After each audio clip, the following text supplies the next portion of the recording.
تخيل معايا كاميرا بتصور تحت سطح المحيط ب3000 متر، ظلام دامس، ضغط رهيب، وفجأة كائن غريب بيعدي قدام العدسة. كائن ملوش عينين، جسمه شفاف، طوله غريب، وحركته مش طبيعية. العلماء وقفوا قدام المشهد مش مصدقين. ايه ده؟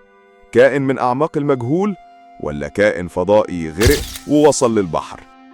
اللي هتشوفه في الفيديو ده هو واحد من أكتر الاكتشافات رعباً في تاريخ البشرية. بس قبل ما نبدأ القصة المرعبة دي، خليني أرحب بيك في قناة بين السطور. هنا هنحكي لك كل حاجة غامضة، غريبة، ومش مفهومة لحد النهاردة. فلو بتحب النوع ده من المحتوى، ما تنساش تعمل لايك للفيديو وتشترك في القناة وفعل الجرس علشان تتابع معانا كل جديد، لأن اللي جاي مرعب أكتر. البداية، أين حدث هذا الاكتشاف؟ في سنة 2016 كانت بعثة علمية من نوا، الهيئة القومية للمحيطات والغلاف الجوي، بتستكشف منطقة نائية في المحيط الهادي باستخدام روبوت غطس آلي بيصور كل اللي بيشوفه. المكان كان عميق جدا، أكتر من 3000 متر تحت سطح البحر، وهنا حصلت المفاجأة. ظهر كائن طوله حوالي 3 أمتار، جسمه شفاف بالكامل، كأنك شايف من خلاله. ملامحه مش واضحة، لا عنده عينين ولا فم ولا زعانف بالطريقة المعتادة، وبيتحرك بحركة بطيئة كأنه بيطفو في الهواء مش في المية. لحظة الصدمة، العلماء على المركب بدأوا يندهشوا. احنا بنشوف ايه دلوقتي؟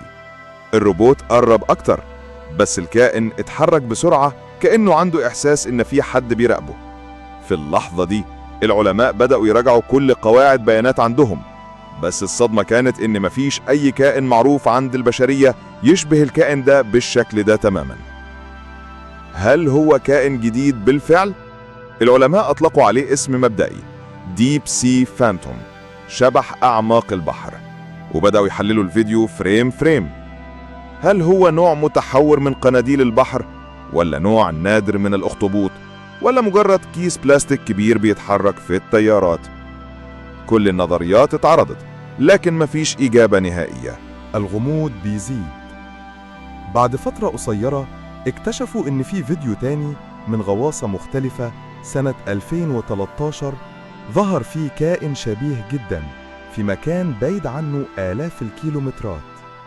هل ده معناه إن الكائن ده موجود من زمان وإنه بيتحرك في المحيطات بحرية كاملة؟ الغريب إن الكائن مش بيصدر أي صوت، ومفيش له سجل بيولوجي معروف، وبعض العلماء بدأوا يتكلموا عن فكرة مجنونة. هل ممكن يكون ده كائن من خارج الأرض؟ النظريات الغريبة. كائن فضائي؟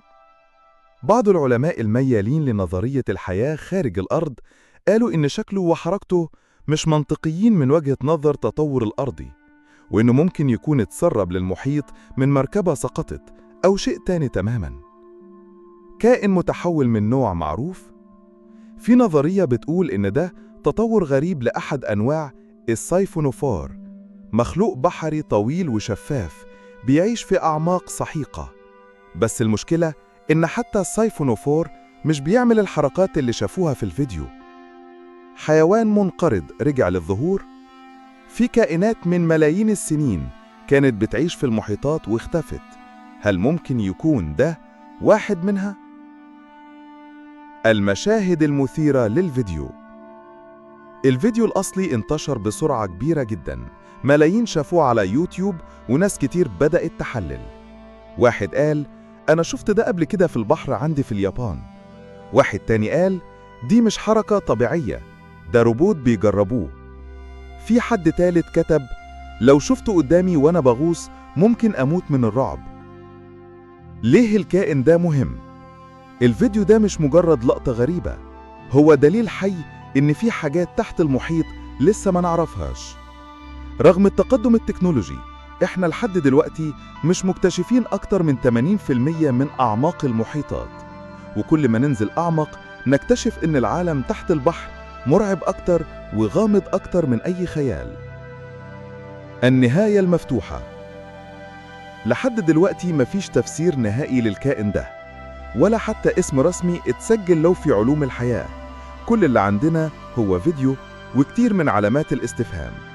لكن السؤال اللي لازم نسأله، لو ده مجرد كائن واحد ظهر صدفة، فيا ترى إيه اللي مستخبي تحت؟ وفي النهاية، لو الفيديو ده شدك وخلاك تفكر، يبقى ما تنساش تعمل لايك واشتراك وتكتب لنا في التعليقات، هل تعتقد إن ده كائن طبيعي ولا في حاجة أكبر من كده؟ إحنا لسه ما خلصناش. استنى في الفيديو الجاي، هننزل أعمق وأغمق في أسرار أعماق البحار اللي محدش عارف نهايتها فين.